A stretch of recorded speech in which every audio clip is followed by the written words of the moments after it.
Whether they attack me or they don't attack me, I don't care about those things. When they sit alone, they know I'm telling the truth. A president can say a lot of things and say nothing at the end. President Ruto has got a platform to speak and not say anything on Palestine, on Israel, on it.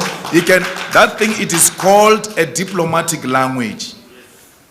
So you stand up and then speak like that about pregnant women who are dying, and then you say we must keep quiet because if we speak, we are attacking the president. No. No. A Pan-Africanist, when he sees children being murdered, a Pan-Africanist, when he sees occupiers killing the rightful owners of the land, can never sympathize with such people. Palestinians can't give me anything. They can't buy me. Even if they wanted, they are not in no position to give anyone anything. They are in a difficult situation. At the age of 9 and 10, police raided my house, male police, found us sleeping. They were looking for young boys and men. In my house, there were no men, there was only women. My grandmother had 9 children, 8 of them were women. When they searched a full house full of people, they couldn't find men. And those male police had to strip off my mother, take off her clothes in front of me for them to confirm if she's a real woman. If you lived that experience, you will know what the Palestinians are going through. Forceful removal is what we lived in South Africa. We know what it means. Where you wake up tomorrow, yesterday you had all house, land, everything. Tomorrow you have nothing. That's what we're seeing now in Palestine. So many people, 9,000 people killed in weeks.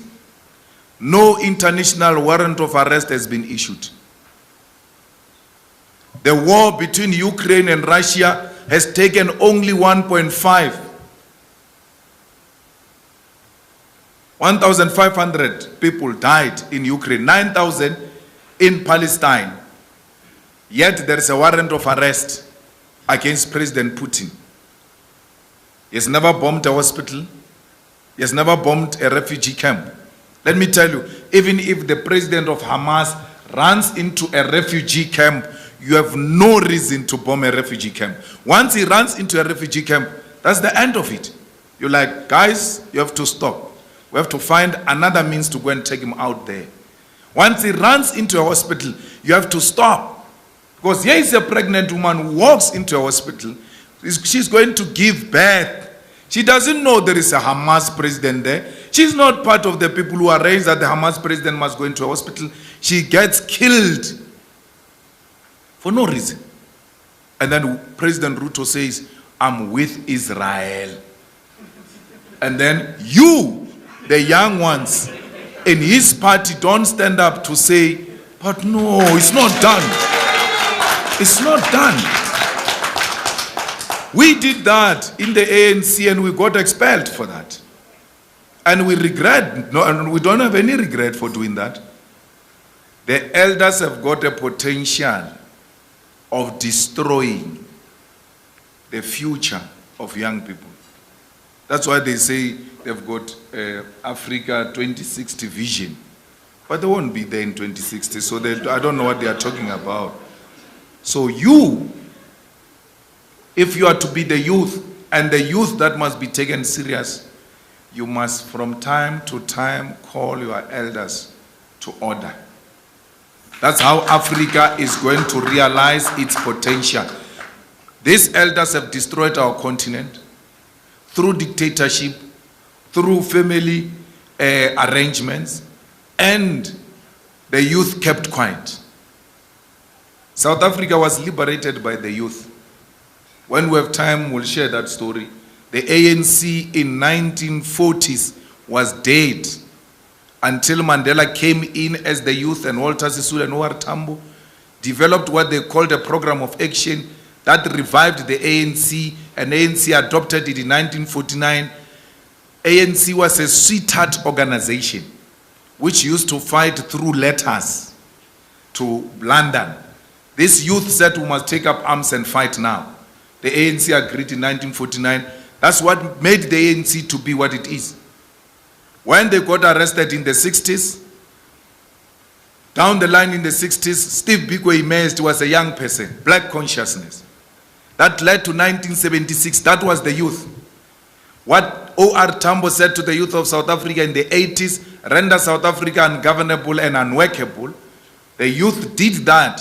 In 1985 and 1986, South Africa had a permanent protest every day to a point where martial law was declared, state of emergency, twice in 1 year. Because they declared the first one, the youth were saying, we don't care, do what you want to do. They had to declare another one because they thought the youth didn't hear. But they heard and they were defiant. And that's what brought 1994 because of the youth of the 80s.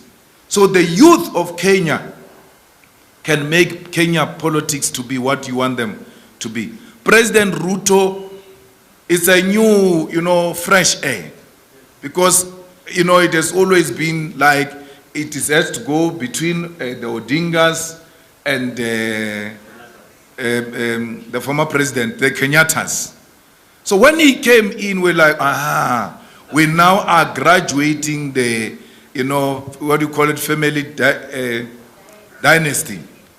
We said the family dynasty arrangement is going away. We said this was a perfect Pan-Africanist. I'm not denouncing him as not being a Pan-Africanist. All I'm saying is, stay true to what you are saying. It doesn't matter how many people are criticizing you or not. We still have a lot of hope in him. We still think that a right thing can be done. We need to de-dollarize. He said he's going to de-dollarize. We need to do away with the dollar. He said he's going to do away with the visas. We have to do away with the visas because Africa must be one. I must wake up. It's a 4-hour flight from South Africa to here. I must wake up in South Africa and come and eat lunch here. And then in the afternoon get into a plane, go back. So why should it be an issue?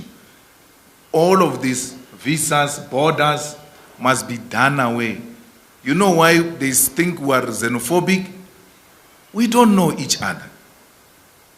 The more we do away with visas and borders and all of that, the more we are going to know each other and realize that we are actually one thing. There's nothing I'm seeing in this room which I've not seen in South Africa. There's nothing that suggests to me as I wake up, as I walk the streets of Nairobi, that suggests something different to me. It's my first time here. But it's as if I've been here many times. Why? Everything is familiar. These are my people. This is me. And to say you welcome me in Kenya is like welcoming me in Johannesburg. This is my home.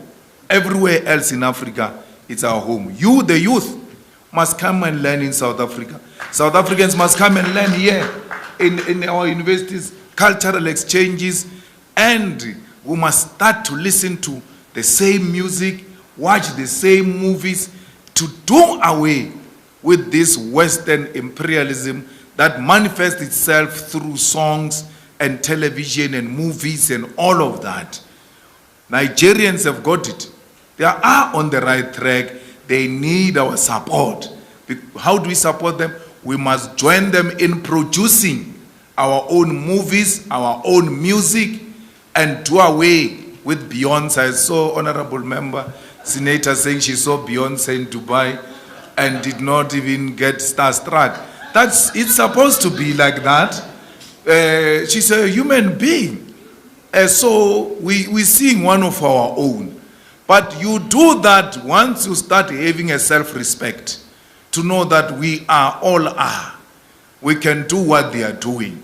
And we can even do it much more better than them because we are a gifted nation. Remember, we're surviving under difficult conditions of colonialism and imperialism. Imagine as we survive under such conditions, imagine if there were no such conditions. Would have been something else in this world. The world will be coming to nil here because of who we are. So many resources. 90% of the platinum of the world is found in Africa.